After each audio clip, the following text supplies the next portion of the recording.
Salut à tous les amis, j'espère que vous allez bien. On se retrouve aujourd'hui pour une nouvelle vidéo, le débrief Liverpool-Real Madrid. Je vais même pas l'insulter dans cette vidéo. En vrai de vrai, on va poser les bases, je vais même pas l'insulter.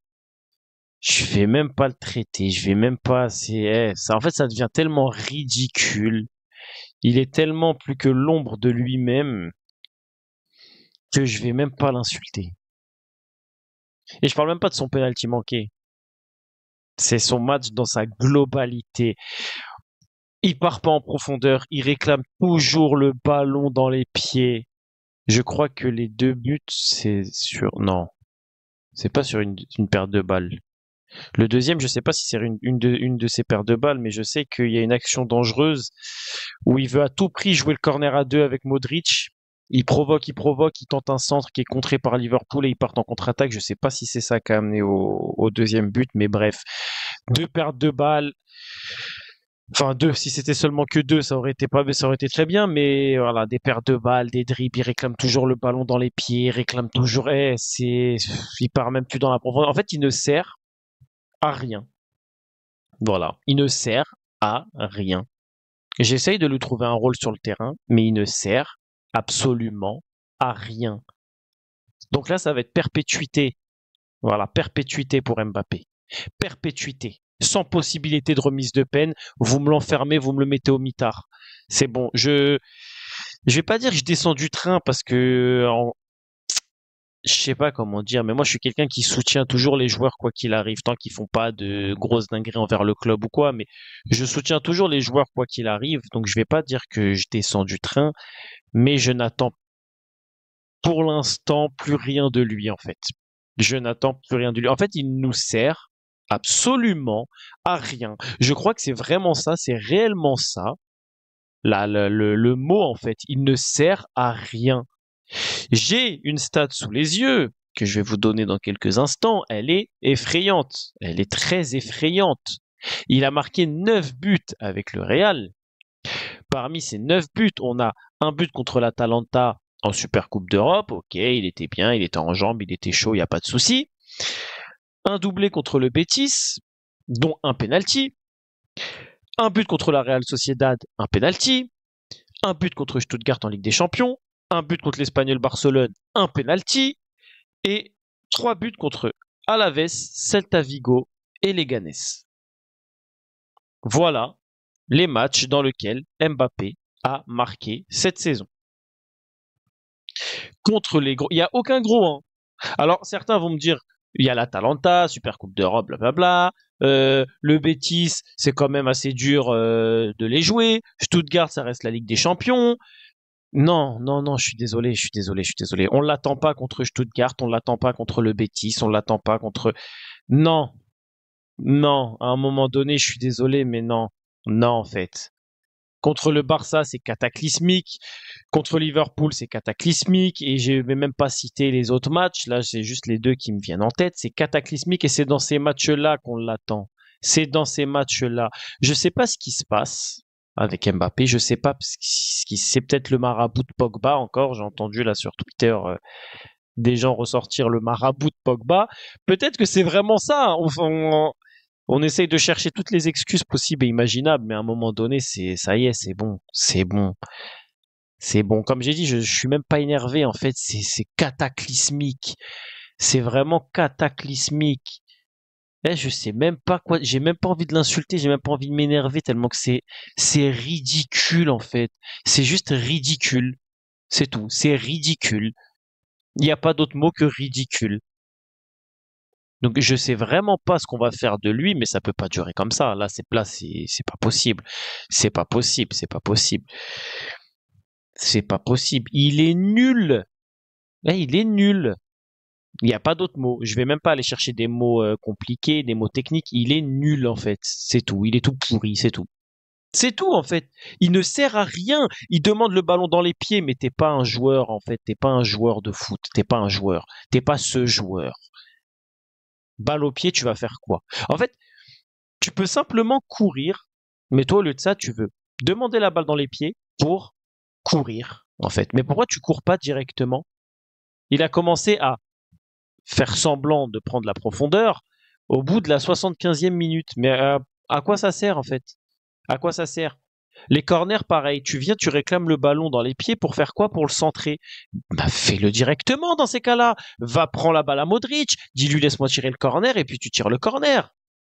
Tu réclames le ballon dans les pieds, pourquoi? Pour provoquer jusqu'à ce que les défenseurs de Liverpool ils soient collés face à toi, et après tu décides de centrer. Bah ouais, mais c'est trop tard, c'est contré après. Donc là, déjà, tu gâches un corner. Voilà, tu gâches une possibilité, même si ça aurait pas amené à grand chose parce qu'on est tout pourri sur corner et de la tête. Mais au moins, voilà, un semblant d'action. Tu mets la balle dans le tas et puis tu vois ce qu'il en est. Mais toi, non, tu demandes la balle dans les pieds, tu tentes un centre après avoir temporisé pendant 3 quarts d'heure. Après, tu centres. Bah non, c'est trop tard parce que c'est contré. Ça amène à une contre-attaque. Les pertes de balles, les passes, les contrôles, les accélérations, les provocations, c'est Bradley. C'est Bradley. Alors, il a fait un gros match. Il a fait un très gros match. Il n'y a pas de souci là-dessus. Mais c'est Bradley.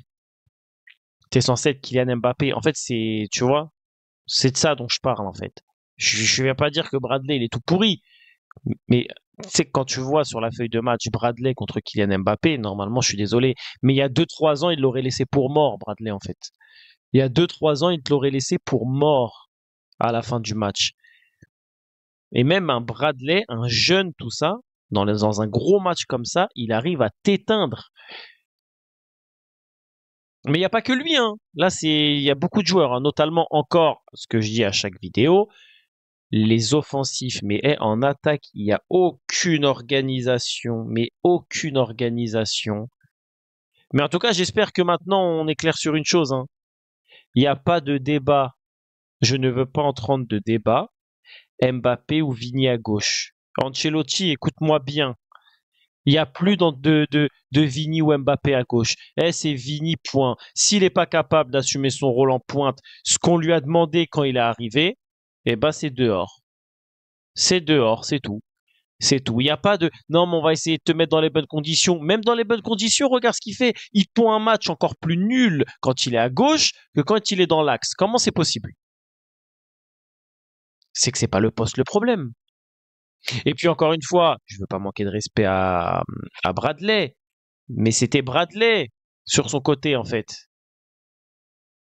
Donc dans son poste de prédilection, entre guillemets, face à Bradley, il te pond un match encore plus pété que dans l'axe contre des défenseurs, on va dire, peut-être pas plus forts, parce que, comme j'ai dit, j'ai pas envie de manquer de respect sur son niveau, il a fait un très bon match, mais on va dire de renom.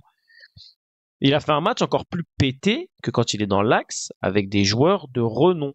Comment c'est possible? Il est nul en fait, c'est tout, il est nul, il ne nous sert à rien. Parce que tu vas me dire que le but là, contre l'Atalanta, le Betis, la Real Sociedad, Stuttgart, Espanyol Barcelone, Alaves, le Celta Vigo et les Ganes, on a vraiment besoin de lui pour gagner ces matchs-là.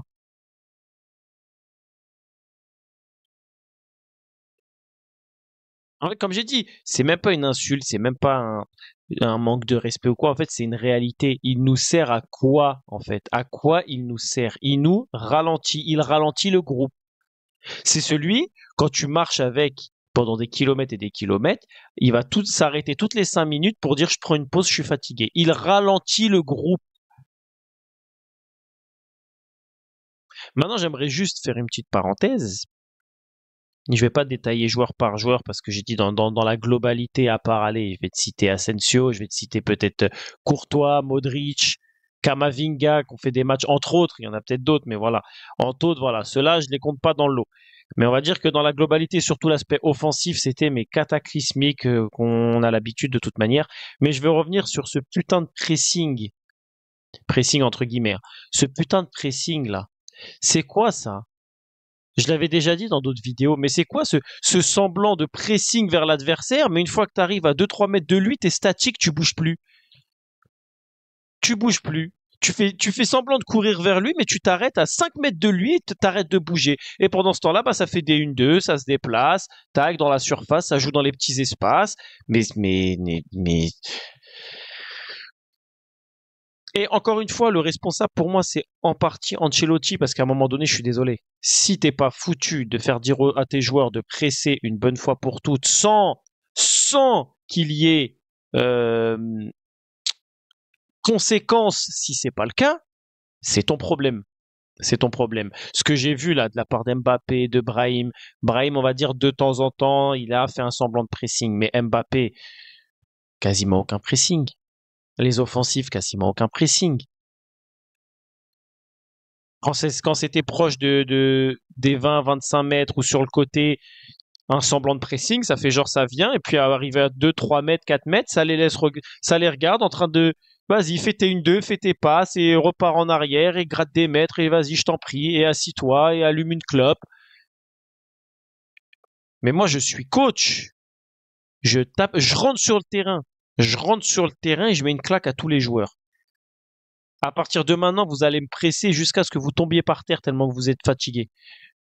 Comment ça, tu vas vers ton joueur, tu t'arrêtes à 3 mètres de lui et c'est pas genre t'essayes de le bloquer, tac, tu lui mets un peu la pression.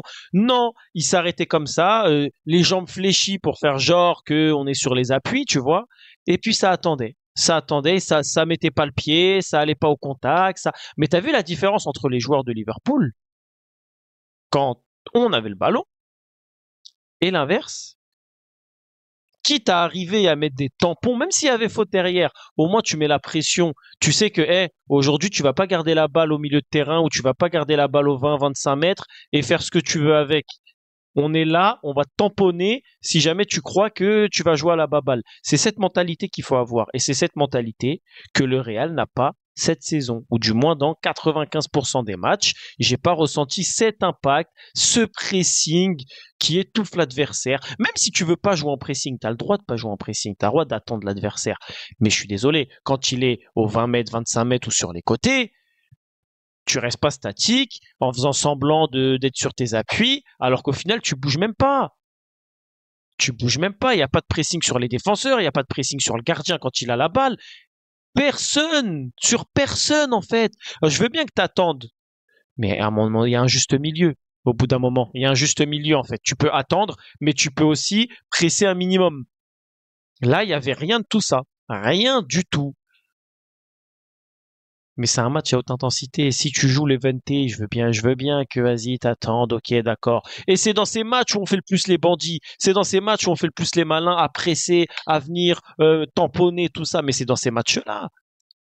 Quand l'adversaire, il a du répondant, c'est là où il faut y aller. Mais non, nous, on a peur. On a peur. Mais voilà. C'est Mbappé, c'est plus possible, Mbappé. Mbappé, vraiment, c'est plus possible. Et je m'en fous du pourquoi, du comment, il est comme ça. Déjà, premièrement, chacun a ses soucis. Il y a d'autres joueurs qui ont des soucis aussi, voire pire que lui même. Et deuxièmement, pourquoi je vais pas dire que j'ai pas de peine, mais pourquoi j'en ai pas? Parce que quelque part, on va pas se mentir, c'est lui qui a cherché tout ça. Toute cette pression, toutes les caméras sur lui, tous les machins, toutes les responsabilités, tous les trucs comme ça. C'est lui qui l'a demandé tout ça. C'est lui. Donc que maintenant on l'attende au tournant, que ça le termine de tous les côtés, à chaque match raté, à chaque déclaration, à chaque passe ratée, tir raté, pour moi c'est normal. Tu l'as cherché. Je dis pas que je cautionne le harcèlement, machin, comme on appelle ça, mais à un moment donné, tu l'as cherché. Tu l'as cherché. T'as voulu des responsabilités, t'as voulu te croire plus haut que ce que tu n'es réellement. On va dire plus ou moins à juste titre à l'époque où tu te prenais pour ce que tu n'es pas. Mais au final, ça te rattrape toute ta vie après. Ça te suit toute ta carrière. Surtout que t'as pas 35 ans. On va dire que il y a des Ronaldo et des Messi à plus de 35 ans et les gens ils sont encore à l'affût de leur moindre passe ratée, tu vois. Donc c'est normal que toi t'allais pas y échapper. Tu as demandé tout ça, tu as voulu ce rôle dans le monde du football, tu as voulu être la tête du football, tu as voulu être le responsable du football mondial, considéré comme étant le meilleur. Et ben il faut assumer. Il faut assumer les dépressions, les trucs, les machins. Alors je dis pas que c'est pas le cas. Et je dis pas qu'il faut à tout prix l'harceler parce qu'il a voulu ce rôle-là. Je dis juste que c'est la réalité. C'est la réalité de la vie. Tu as voulu ce rôle-là, donc je m'en fous de pourquoi, du comment tu es à ce rythme. Nous, on t'attend sur le terrain. Tu te mets en arrêt maladie si t'es pas capable de gérer le terrain, tu te mets en arrêt maladie. Ou alors tu t'excuses, voilà. Tu dis, j'étais jeune, j'avais la grosse tête, je voulais me prendre plus haut que ce que je n'étais. Voilà. Je ne suis peut-être pas celui que je prétends être. Et au moins, il y a des gens qui vont continuer à te suivre toute ta vie. Mais il y a des gens qui vont dire, voilà, Voilà, maintenant on va te considérer comme un joueur lambda. Si tu te considères comme un joueur lambda, on va te considérer comme un joueur lambda. Mais si tu te considères comme le meilleur joueur de tous les temps, celui qui veut toutes les responsabilités, celui qui fait des séries Netflix tous les étés pour est-ce que je viens au Real, est-ce que je prolonge, est-ce que je viens au Real, est-ce que je prolonge, eh ben, faut pas t'étonner que les gens ils t'attendent au tournant, que les supporters du Real ils t'attendent au tournant, et les supporters de Paris ils t'attendent au tournant. Et mais les supporters même en général. Tu as voulu ce rôle, tu l'assumes. Aujourd'hui, tu as fait un énième match cataclysmique, donc maintenant, je n'attends plus rien de toi. Je dis pas que je vais pas te soutenir, je dis que je n'attends plus rien de toi. Il n'y a plus de vidéos de Mbappé, c'est ton moment, Mbappé, c'est ton moment de rien du tout. La prochaine fois que je dirai c'est ton moment, c'est quand tu auras fait un pas en avant et que tu auras montré qu'on peut compter sur toi. En attendant, on ne peut pas compter sur toi. Vivement le retour de Vini. Toi, tu vas revenir dans l'axe. Voilà. Et tu vas être un soldat de Vini maintenant. Tu vas être un soldat de Vini et on verra comment ça va se passer, mais il faut du changement. Et j'aimerais bien un peu de sang neuf sur le banc, j'en ai marre d'Ancelotti, j'ai jamais été fan de son style de jeu. En tant qu'homme, en tant que coach, oui, j'ai toujours kiffé Ancelotti, mais en tant que voilà, tacticien, manager, il a déjà fait des trucs bien, encore heureux, mais je pense qu'il commence à être dépassé, c'est la fin d'un cycle, il faut du changement. Il faut du changement et parce que là ça va plus, c'est plus possible. Je commence à saturer. On est qu'au début de la saison, je commence à saturer. Pourtant j'en ai connu hein, des saisons de merde, j'en ai connu des matchs de merde, j'en ai connu. Mais alors là c'est oh lolo, c'est bref. Ça va gagner 4-0 encore contre Retafe ce week-end et puis ça va dire ah, voilà Real machin, Mbappé va mettre un doublé contre Retafe, ça va dire Mbappé il est de retour, blablabla. Les gens ils vont se contenter de peu. Moi c'est pas mon cas. C'est l'exigence qui a fait du Real le Real, donc je continuerai à être exigeant. T'as beau gagner 6-0 contre Retafe, ce que je dis depuis le début et ce qui me donne raison à chaque vidéo, c'est dans les grands matchs que j'attends le Real Madrid. Gagner 3-0 contre Retafe, j'en ai rien à foutre. C'est le strict minimum. On va pas commencer à applaudir parce qu'ils gagnent 3-0 contre Retafe en Liga. J'en ai rien à foutre. À chaque grand match, je mets toujours en garde et à chaque grand match, c'est la même chose, ça me donne raison. Donc voilà. Je ne changerai pas mon discours jusqu'à temps qu'ils montreront un peu de changement parce que le changement il n'y a pas l'air d'en avoir. J'ai l'impression que tout le monde se contente de voilà, on est nul mais on continue à jouer de la même manière, on continue à mettre les mêmes joueurs qui sont tout pourris, on fait passer aucun message et je continue sur mes tactiques et je continue sur ma lancée. Et en fait, comme si tout était normal, personne ne change rien en fait dans ce club. Personne ne change rien. Il faut du changement parce que ça pue la merde. Ça pue la merde. Cette saison, elle est ratée, elle est nulle. On repart à zéro. Hop, recommencer une nouvelle partie. Il faut tout changer. Tout changer. À un moment donné, ça va plus. La tactique, les joueurs. S'il y en a qui doivent aller sur le banc, ils vont sur le banc. S'il y en a qui sont pas contents d'aller sur le banc, ils dégagent. Ils dégagent et on ramène des joueurs qui mouilleront le maillot sur le terrain et qui accepteront d'aller sur le banc s'ils sont pas au niveau. Voilà. Et aussi, si tu veux pas presser, bah tu dégages. C'est tout. Tu veux pas presser, tu te casses. On l'a vu encore aujourd'hui. Dans un match comme ça, tu ne peux pas ne pas presser. C'est impossible. C'est comme contre le Barça. Tu ne peux pas ne pas presser. Si tu les attends à 2-3 mètres, les jambes fléchies, en étant totalement statique et en les laissant faire les 1-2 dans ta propre surface de réparation, eh bah, t'iras jamais loin. T'iras jamais loin. Qu'on se fasse sortir, je veux même pas passer par les barrages, qu'on se fasse sortir une bonne fois pour toutes, et comme ça va les réveiller un peu. Comme ça va les réveiller. Là, faut surtout pas qu'on soit directement qualifié en huitième, hein. Même si ça m'étonnerait énormément. Il faut surtout pas qu'on soit directement qualifié en huitième parce que là, ça va en contenter beaucoup, hein. Là, ça va en contenter beaucoup. Alors là, oulala, il y en a, ils vont avoir l'immunité pendant 5 ans là. Si jamais on passe directement par les huitièmes de finale. Non, non, non, non, non. Qu'on se fasse éliminer, oui, et voilà. La saison, elle est ratée. De toute façon, on n'ira pas loin. À part, ils nous ont déjà prouvé à plusieurs reprises, à part un exploit monumental, sinon je vois vraiment pas comment on peut aller gagner cette Ligue des Champions. Je crois que ce serait le plus grand exploit de toute l'histoire devant la saison 2022, là. Les matchs de zinzin, là, les scénarios de fou, on n'y croyait même pas. Bah, ça va être encore pire, je crois, que 2022. Bref, voilà, encore une énième défaite. J'espère que la vidéo vous a plu. On verra par la suite, on verra déjà ce week-end, même si, comme j'ai dit, on peut gagner 10-0 contre Retafe, j'en ai strictement rien à foutre, mais on verra déjà ce week-end comment ça tente de se relancer après cette défaite. Même j'ai l'impression, comme j'ai dit, que les gens, ils ont l'air de... À chaque article, Le Real est remonté. Attention, contre le Milan, ils seront... vas-y, vas-y. Et contre le Barça, machin. Et contre Liverpool, machin. Oui, d'accord, allez, allez, allez, allez.